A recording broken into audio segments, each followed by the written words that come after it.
बादब मुलाहजा में मैं फ़ज़ल इमाम मलिक। मज़दूर अब भी सड़कों पे चल रहे हैं, अब भी रेल की पटरियों पर चल रहे हैं। हालांकि सरकार ये दावे कर रही है कि वह लगातार श्रमिक एक्सप्रेस के ज़रिए प्रवासी मज़दूरों को उनके राज्यों में या उनके घरों तक भेज रही है, लेकिन सच ये भी है कि मज़दूर अब भी सड़कों पर लगातार चल रहे हैं। कहीं बच्चे को अपने थके हुए बच्चे को सूटकेस के पे लेकर चलते हुए दिखाई दे रहे हैं, तो कहीं बैल की तरह बैलगाड़ी एक बैल को बेचकर अपनी कुछ रोटी का इंतज़ाम किया, और फिर जब एक बैल बिक गया तो दूसरे में खुद जुट कर अपनी मंजिल या अपने घर की तरफ निकल रहे हैं। ज़ाहिर है कि एक भयावह स्थिति है मज़दूरों को लेकर।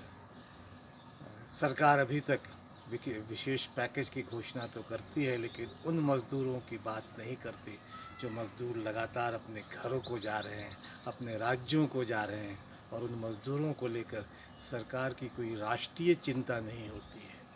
सिर्फ एक धोखा देने वाली नीति, चाहे वो केंद्र की सरकार हो या राज्य की सरकारें हों, मज़दूरों और किसानों की उस गंभीरता से नहीं सोचती जितनी गंभीरता से सोचना चाहिए उन्हें, क्योंकि ये नहीं भूलना चाहिए उन्हें कि इस देश के निर्माण में उन मज़दूरों का ही बड़ा योगदान है।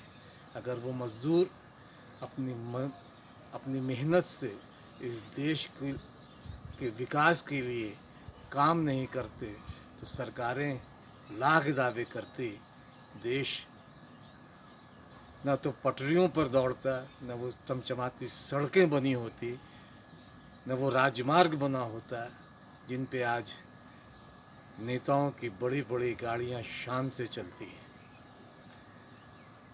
तो मज़दूर आज चर्चा के केंद्र में तो है, लेकिन सत्ता के लिए वो बहुत ज़्यादा, सत्ता को जितना गंभीर होना चाहिए, सरकारों को जितना मज़दूरों को लेकर गंभीर होना चाहिए, उससे उतनी गंभीर वो दिखाई नहीं देती है।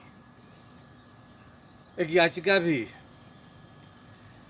अब सुप्रीम कोर्ट में डाली गई थी। कोई एक वकील हैं अलख आलोक, उन्होंने एक याचिका दायर की सुप्रीम कोर्ट में, प्रवासी मज़दूरों को रेल की पटरियों और सड़कों पर चलने पर पाबंदी लगाने के लिए उन्होंने एक याचिका दायर की सुप्रीम कोर्ट में। क्योंकि 16 मज़दूर औरंगाबाद में मालगाड़ी से कट गए थे, लेकिन मज़दूर तो मारे जा रहे हैं सड़कों पर भी लगातार। भूख की पीड़ा एक अलग है, भूख से भी बहुत कई जाने गई, और उससे कई जाने बसों के नीचे आके, गाड़ियों के नीचे आके कुचल कर मज़दूरों की मौत लगातार हो रही है। और सरकार सिर्फ खानापुरी, एक मुआवजे का मरहम लगाने की खानापुरी भर करके मज़दूरों को बात कर भर देती है। उसी मज़दूर की पीड़ा को लेकर एक वकील है अजय आलोक, उन्होंने सुप्रीम कोर्ट में याचिका दायर की कि सड़कों पर चल रहे मज़दूरों को सड़कों पर नहीं चलने दिया जाए, उन्हें शेल्टर होम में रखा जाए जब तक कोविड-19 का ख़तरा है। यानी उन पे सड़कों पर चलने पर भी पाबंदी लगाने की मांग वकील साहब ने की थी। अब वो वकील का ताल्लुक़ किस दल से है, किस पार्टी से है, कहा नहीं जा सकता, क्योंकि सियासी दलों में आजकल वकीलों की भी खूब भरमार है। देश की दो बड़ी पार्टियां भाजपा और कांग्रेस में भी वकीलों की एक लंबी फौज है। तो वो जो अजय आलोक हैं, अलख आलोक हैं, माफ़ करें, अलख आलोक हैं, वो किसी दल से ताल्लुक़ रखते हैं या नहीं रखते हैं इसकी जानकारी नहीं, लेकिन उन्होंने एक याचिका दायर की। तो याचिका पर सुप्रीम कोर्ट ने बहुत तल्ख़ टिप्पणी की, और हालांकि मज़दूरों की इस हालात पे, जो हालात हैं अभी, उस पर बहुत ज़्यादा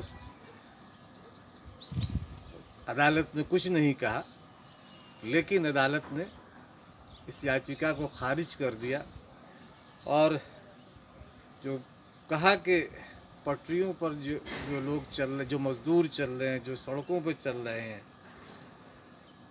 हम उन्हें कैसे रोक सकते हैं।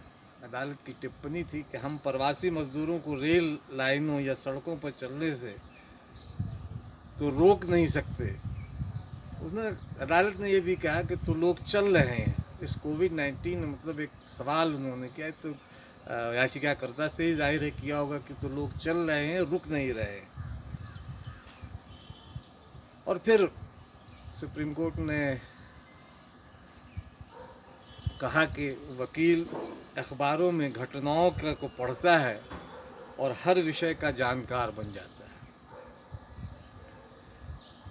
आपका ज्ञान पूरी तरह अखबारों की खबरों पर आधारित है और फिर इसे जनहित याचिका के ज़रिए इस अदालत से फैसला कराना चाहते हैं। सुप्रीम कोर्ट ने ये याचिकाकर्ता से कहा और अदालत ने फिर पूछा कि हम इस पे सुनवाई करें तो क्यों करें, क्यों तय करें हम, या क्यों तय करें कि उन प्रवासी मज़दूरों को सड़कों पर चलना चाहिए या नहीं चलना चाहिए। और फिर अदालत के लिए यह निगरानी करना संभव भी नहीं है कि कौन सड़कों पर चले और कौन सड़कों पर नहीं चले। ये राज्य सरकारों की अपनी जिम्मेदारी है, वो सरकार तय करे कि किस तरह से इस परेशानी या इस ये जो मसला है, जो समस्या है, इस राज्य सरकारों को तय करना चाहिए कि वो इस मसले को कैसे हल करें। कोर्ट ने सॉलिसिटर जनरल से भी पूछा कि इन्हें सड़क पर चलने से रोकने का कोई तरीका है क्या। सॉलिसिटर जनरल ने कहा, जवाब दिया कि नहीं, ऐसा कोई तरीका नहीं है। कई बार ऐसे होता है कि परिवहन नहीं मिलने से लोग सड़कों पर निकल जाते हैं और फिर अपने अपने रास्ते पे चल पड़ते हैं। उन्हें ताकत के ज़रिए या बल के ज़रिए रोकना ठीक नहीं है। तो ये याचिका को सुप्रीम कोर्ट ने खारिज तो किया, लेकिन जो कंसर्न, जो चिंता मज़दूरों को लेके होनी चाहिए, वो हम तमाम लोगों में से किसी के बाद किसी उतनी गंभीरता से नहीं है कि मज़दूर लगातार चल रहे हैं, मर भी रहे हैं, पैदल चल रहे हैं, साइकिल पे चल रहे हैं, पाँव के छाले। एक बहुत पुराना शेर है, हालांकि जिनके होठों पर हंसी पाँव में छाले होंगे, हाँ वही लोग तेरे चाहने वाले होंगे।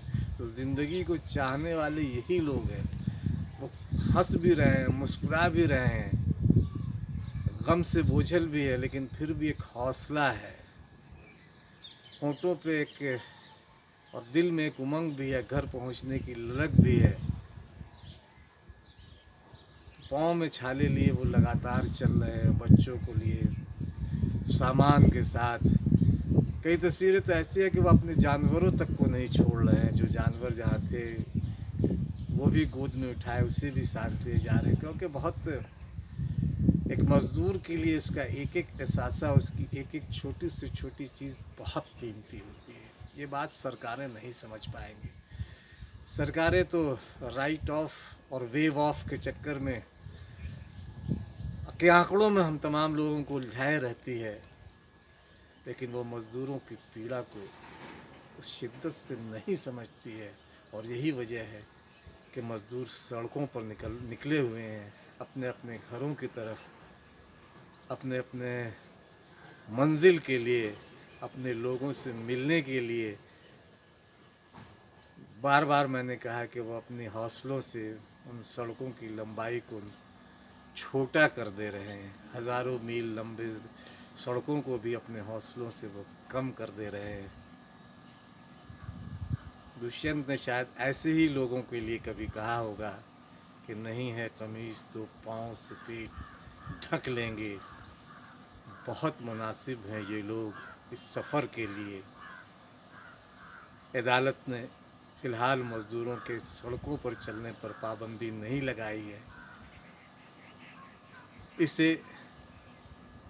हम किस तरीके से ले, जो हालात मज़दूरों को देख रहे हैं, उसमें अदालत की टिप्पणी पर भी कई बार मन बोझिल हो जाता है।